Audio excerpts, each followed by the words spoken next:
What's going on, guys? Adam Menon here, Varsity House Gym, Varsity House Education. So one of the biggest topics that's being talked a lot about and questions that we're inquiring, especially after this past year's successful NBA draft, also our off-season basketball here at Varsity House Gym, is the art of training in stress management, collision, and fatigue in basketball players. And the reason that this is very important is because in developing youth, high school, college, or even professional athletes, males and females, you have to take a global approach in terms of how you develop these individuals. That doesn't only refer to the individual physical traits that you're trying to develop, but this also refers to everybody who is involved, from skill trainers to coaches to organizations and to the sports performance coaches, to ensure that everybody is on the same page. And so today I just wanted to break down a very important topic on how we can align these things, but also how we can truly manage the stress, collision, and fatigue that is being experienced in basketball when you look at the data and you look at the statistics as regards to injuries across all levels here, as well as our empirical extensive experience as it pertains to training basketball players inside our facility. So the learning objective basically that I wanted to cover here is just obviously aligning skill and performance work. This is a really hot topic, right? When you look across the internet and you look at social media, things that you'll see now is a lot of sports performance coaches are trying to emulate the skill movements that they're seeing on the court. And they're trying to do this in the weight room or within their facility. Now, this is not a bad thing. However, you have to think, is this a good strategy? And let's be honest, right? All of this skill work and all of the preconceived reference points that these individuals have, exposure to fast-paced environments, developing, right, the neuroplasticity within these youth athletes is very important, because playing year-round is advantageous for younger youth athletes. So this could be an athlete from the age of 6 all the way up until 16, 17, 18 years old. The athlete who plays more and applies their skill set is going to get better. That's obvious. That's just time under tension. However, what we have to be careful of is who actually needs this strategy.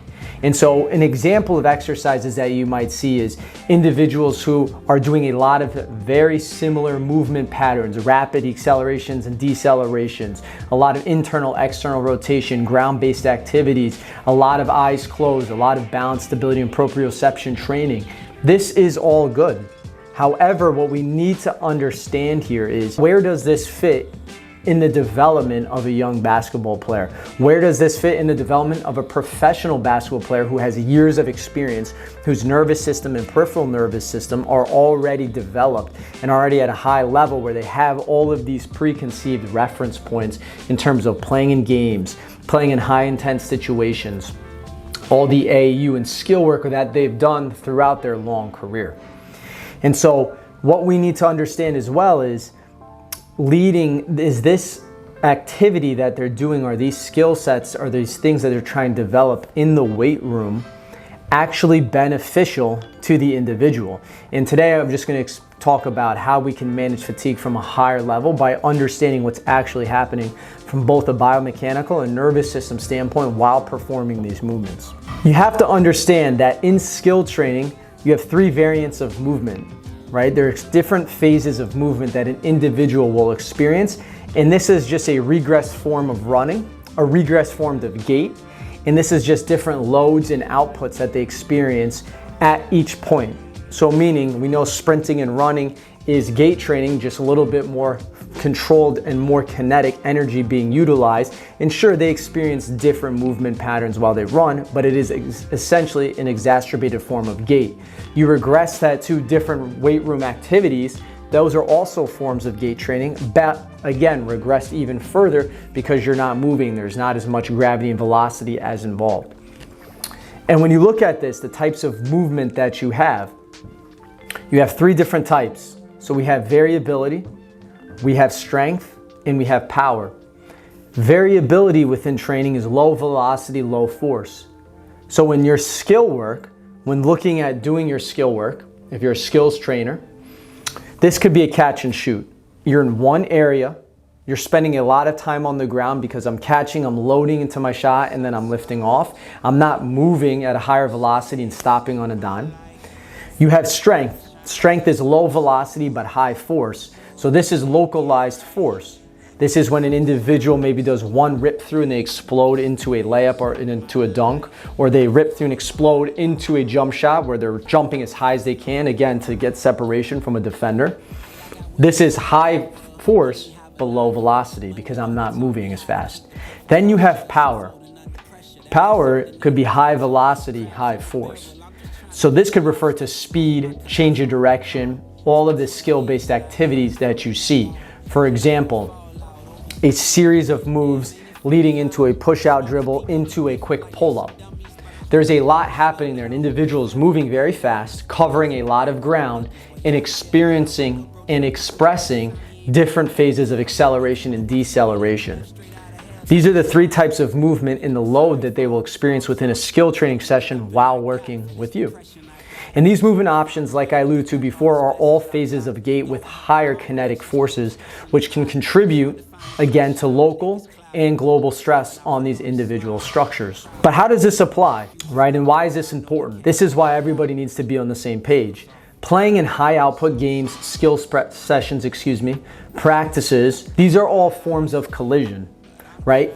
Chronic exposure to a collision, both acute, which could be change of direction, rapid acceleration, deceleration, stopping on a dime, a lot of the movement-based things that you see in terms of quick drops, quick explosions, a quick push dribble, stop on a dime, and chronic, which is just the inevitability of playing all the time, right? Running up and down the basketball court, doing all your skill sessions, playing in all these pickup games. You're just gonna get natural wear and tear on the body because of how much collision is being experienced over an individual's training life cycle.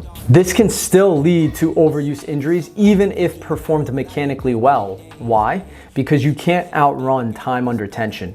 Meaning an individual who has a long, lustrous career is going to experience pain, is going to experience injury just as a byproduct of time in their bodies and what they're putting them through. Now here's what's extremely important. And as you can see, when hoopers enter the weight room and perform similar movements, this can further add to the overall collision and stress tolerance of an individual. Here's why. When you look at the bigger picture, and we just talked about how individuals are playing in all these skills, all these games, all these practices, and all these skill sessions. They're already doing all of their change of direction. They're already getting into different positions.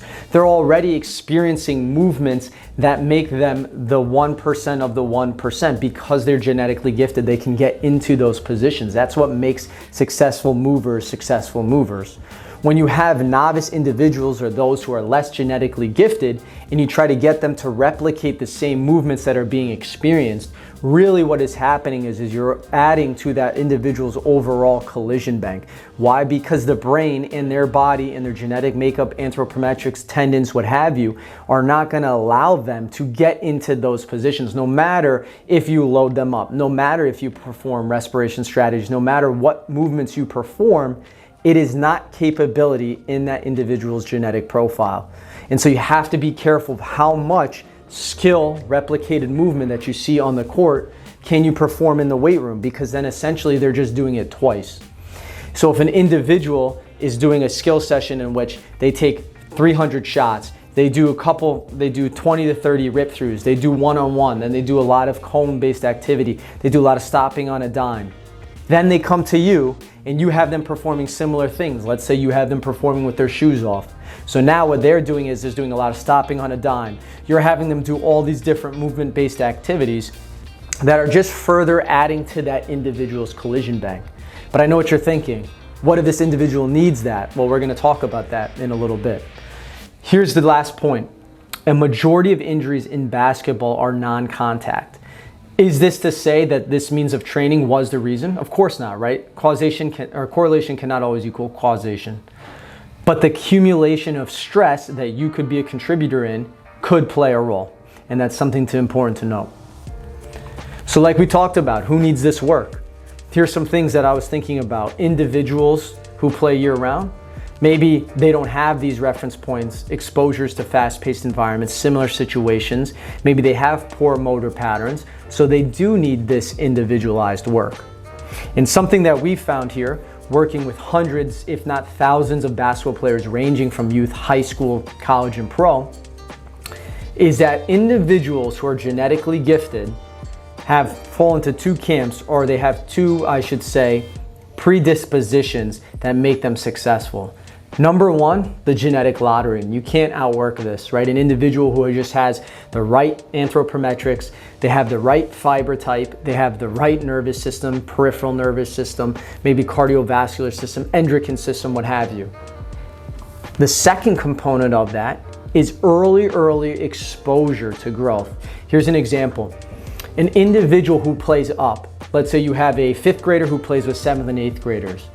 That 5th grader is going to be a lot better when he returns to his own age group. Why? Because his nervous system, his peripheral nervous system, was exposed to faster playmaking, faster individuals, so he had to get faster. Meaning he had to exert more effort. His nervous system, right, at a young age, a youth athlete, well, there's a lot of neuroplasticity. Their brains are like a sponge. So they're gonna be able to take in all of this and imprint new reference points on them with how fast the game is. Now, when they go to their age level, this is where you hear the term, the game slows down. And the game slows down not because it literally slows down, it's because cognitively in the nervous system, your body has experienced faster paced situations. Your body has experienced greater reference points, had to make decisions faster. The tissue and all of the tendons and musculature within the body have been exposed to higher forces as a byproduct of your brain trying to create more output to be with that competition, that more advanced competition. An individual who keeps doing that, so when they're in 6th and 7th grade, they play with 8th and 9th graders. When they're in 8th grade, they play 9th and 10th. When they're 9th, they play with seniors in college, and so forth and so on. Now you have this genetic individual who is more gifted, put them in a better environment. That is what's going to foster growth down the road. So this type of individual may not need all of that work in the weight room. They don't need the proprioception work as much. They don't need the bounce work because they get so much of it by their high frequent exposure to playing.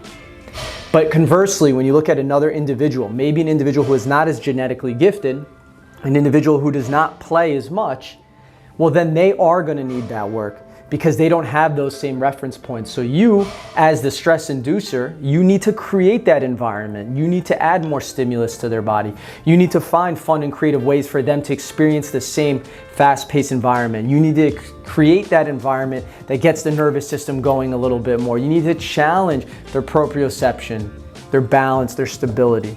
You need to be able to put that individual in those situations, because then when they experience it in the game, you helped contribute to those reference points. But every world-class skills trainer will tell you that they know that the best way for you to get really good at your sport, to be really good in the game of basketball, is to play, and to play competitively against others. Hey, what's going on, guys? Hopefully you find the information in this video useful. We're trying to put out consistent content and information regarding training principles, systems, and business strategy that you can use in your training business on a weekly basis. If you find it useful, go ahead, kick the like button, subscribe, do whatever they tell you to do. Let's get back to the video. Here's a thought experiment. So here's something, right? Just trying to create a new lens for you guys to look through. This is something that needs to be taken into consideration in talking with PTs who are in the NBA and talking with orthopedic surgeons, but also talking with other skill trainers that I've been very fortunate to work with. Here's something that we should look at. Volume control, faster pace, equals potential for increased injury. And here's what I mean. An individual who has a skill set that requires more effort is inevitably going to experience more acute collisions. And we'll explain this in a little bit. But like we just alluded to, and as you can see on the slide, longer time under tension equals more micro exposures to acute bouts of this collision, right? So how do we manage stress tissue in localized areas to avoid consistent stress on the tissue and the tendons? This is by managing volume and extending collisions. Right? Because in the realm of human locomotion, volume and adaptation is about managing collision and pace. Does that make sense? So in the sense of an individual who has a skill set that requires more dancing with the basketball, that requires trying to get to their spots quicker, or it takes more effort to get to their spots quicker, is inevitably going to experience more collision. Right, and I will define collision in the next few slides, but collision refers to the body's force experienced with the ground, right, or ground contact time. But an individual who is always going in and out, who is always spinning, who is always contorting their body, they're experiencing a lot of collision, and they need to play with more pace in the sense of finding ways to be more efficient in their game so they don't experience as much collision and they can get to their spots with more ease, right? Because now when we define collision here, what can cause pain, right? And again, correlation does not always equal causation, but when working with a lot of individuals and literally tracking 507 different players in their volume over the span of 1, 2 to even 5 years, with with a few of the female athletes that we've been working with, they're playing in a crap ton of games. They're doing a lot of skill sessions, and by managing that, you can alleviate a lot of the symptoms and even pain that they're feeling in their body, right? Because the body's way of managing impact repeatedly over time is the name of the game. And inevitably, there's no such thing as absorbing force. The body does not absorb force. It only redirects it into other places of the body. Because it redirects forces into different parts of the body, this is again where an individual will begin to experience different symptoms, pathologies, and orientations because of that repeated stress. But here's something to know. When we talk about what can potentially cause pain, I use the word potentially because again, correlation does not always equal causation. But here are 5 things that we can look at holistically to ensure the health and long-term development of an individual throughout their training life cycle. Number 1 is just overall repeated stress. This is time under tension. An individual who plays the game of basketball from a young age all the way up to 30, 35, and even 40 years old, you're talking about over 30 to 35 years worth of wear and tear, change of direction, a lot of collision, a lot of stress on an individual structure.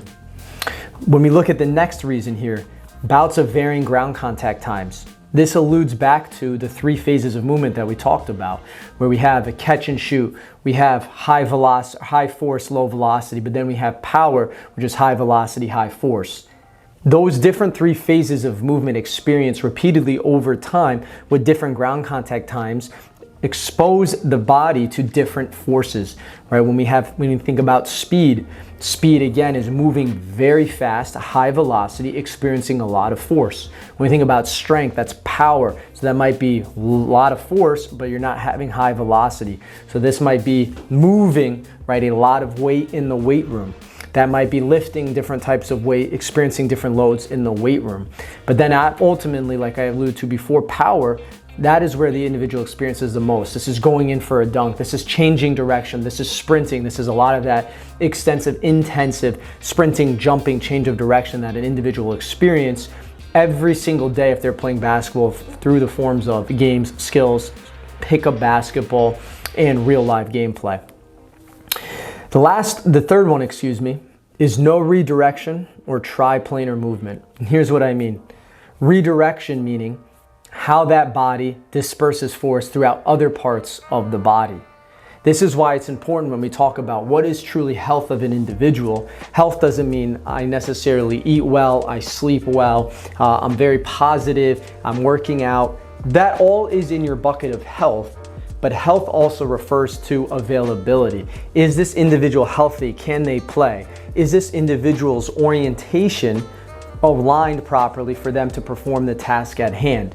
And again, depending on where that individual is in the spectrum, you can have a youth individual, how we talked about before, has not experienced a lot of stress. Well, they're not going to have compensations because there's not enough stress in the body. They don't have big enough muscles. They don't have big enough tendons and structures and different strategies that are going to force the body into different orientations because of the constant movement via collision that they're experiencing. But as you make your way up, throughout an individual's training life cycle, sure, their orientation will change because of the demands of their life, their training, their skill training, all the other stressors that they're experiencing. So when we're thinking about how can we redirect this force and manage collision, we have to ensure that we have triplanar competency, meaning an individual's body from head to toe, including their neck, their cervical spine, their thorax, their pelvis, their knees, and their ankles, along with their shoulders and what have you.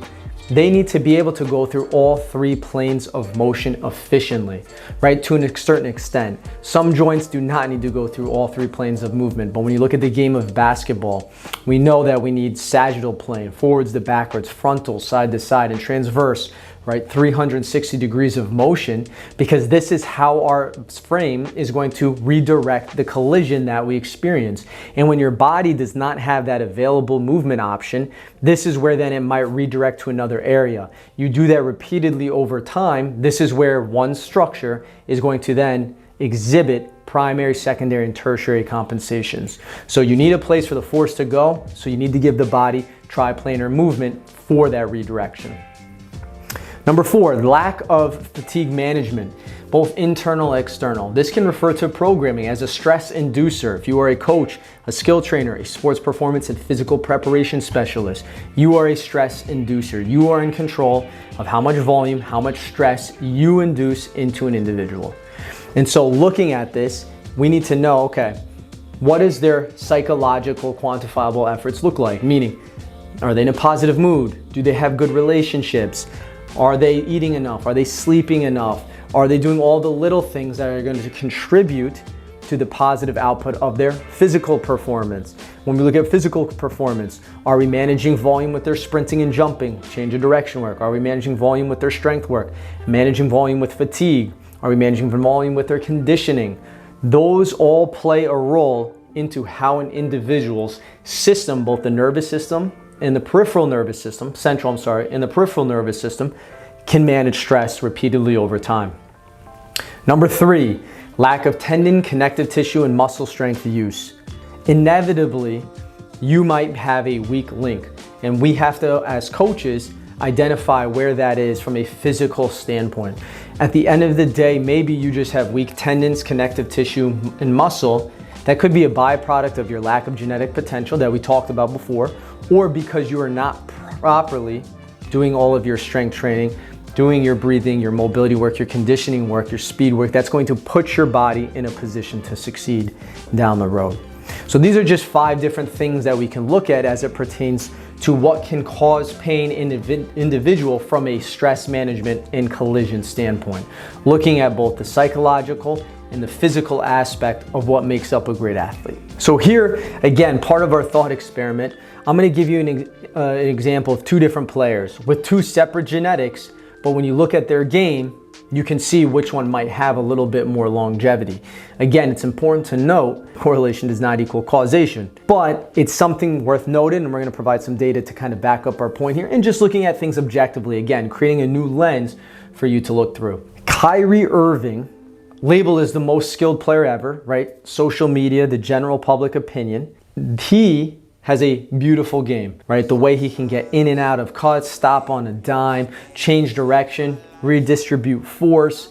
All of these things is why he's a great basketball player. However, when we break down his game, let's look at the 3 different movement options that we talked about before. Low velocity, low force. So catch and shoot, just how does he catch the ball? Is he in rhythm? Does he have to work hard to get to his spots? Can he catch right into his dribble, meaning he spends more time on the ground, or sorry, catch right into his pocket and get his shot off, as do all players. So that doesn't necessarily pertain to, right, just him, it's every player. Now when we look at, again, strength, low velocity, high force. So physical contact, meaning when he experiences other physical players, right, as he gets into the lane, or as he's getting into his shot, right, how quickly is that movement happening, or how slow is that movement happening? So low velocity and high force. When you look at his game, he can get into his shot very quickly. So he's accelerating very quickly, decelerating very quickly, and then getting into his shot. So there's not a lot of low velocity, high force happening in his game. But power is interesting, right? Power defined high velocity, high force. This is all the speed, the change of direction, the creativity, and the movement options that he expresses while he plays. And again, this is what makes his game so great, but at the same time looking at it based upon the information we know now, it takes him more effort over shorter distances to achieve a specific task, whether that's getting to the lane, whether that's getting into his pull-up, whether that's getting his shot off. He requires a lot of effort, a lot of acute micro collisions to perform the task at hand, which is scoring the basketball. So when you look at this, what we talked about before, every single time that he's performing a skill session, a game, he's doing some type of basketball related activity, because that is the makeup of his game, that is repeated micro collisions experienced maybe every day, every other day, every 7 days, but week after week, month after month, year after year. And so his game in particular, I'm not saying it is necessarily why he could be hurt a lot, but it's because he exerts more effort at high velocities and high forces to achieve a specific task. But if we look contrarily to another player, maybe a LeBron James or a more physical player, where they manage their output and they play and they extend their collision, meaning they don't need as much to get to their spots on the floor. Maybe they're more of a linear player, north to south player. Maybe they get to their spot in shorter dribbles, a Devin Booker, Kawhi Leonard. They get to their spots a little bit quicker. And now you would say, well, look, Kawhi Leonard got hurt a lot, or these players can get hurt. Again, causation does not always equal correlation. But we're not looking at this from an acute injury standpoint. We're looking at this at a global level. Fatigue management and collision is one of those pillars that we need to worry about.